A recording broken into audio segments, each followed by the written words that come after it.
कोपरगाव तालुक्यातील दहेगाव बोलका येथे गुरुवार दिनांक 21 मे सकाळी सुमारे 9:30 वाजण्याच्या सुमारास स्वयंपाकासाठी वापरण्यात येणाऱ्या गॅस टाकीचा अचानक भीषण स्फोट होऊन एकाच कुटुंबातील 3 जण गंभीर जखमी झाल्याची धक्कादायक घटना घडली आहे। या घटनेमुळे परिसरात एकच खळबळ उडाली असून नागरिकांकडून हळहळ व्यक्त केली जात आहे।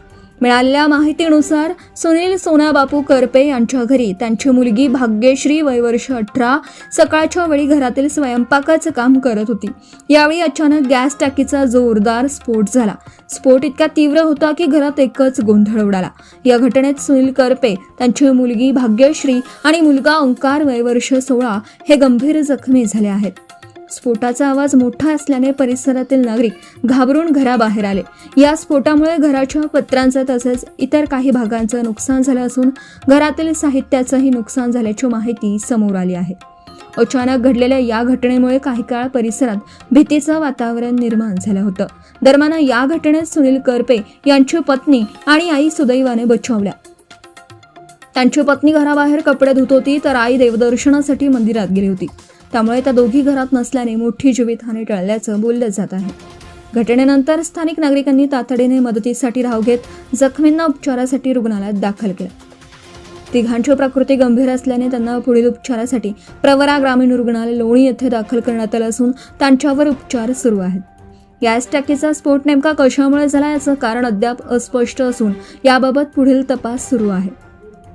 या दुर्दैवी घटनेमुळे दहेगाव बोलका आणि परिसरात हळहळ व्यक्त केली जात आहे। सम्राट न्यूजसाठी संपादक अजय विघे, कोपरगाव। 8:30 वाजता एकदम अचानक आवाज झाला। आवाज कशाचा वगैरे काही कळलं नाही। आम्ही ज्यावेळी गल्लीतून बाहेर आलो तर त्यांच्या घरातून दोराचा लोळ बाहेर येत होता। स्फोट झाल्याचं वाटलं आम्हाला।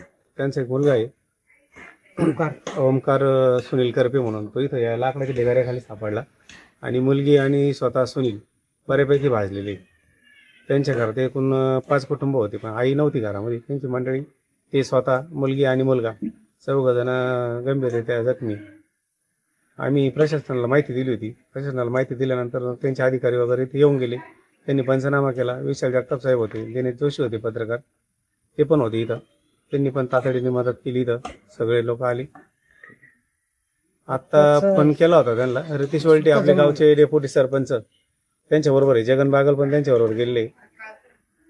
स्वतः प्रवरा नगरला ते स्वतः कागदपत्र वगैरे करून ॲडमिट करून घेऊन राहिले त्यांना। त्यांची परिस्थिती आता थोडीशी बऱ्यापैकी एवढं सांगितलं।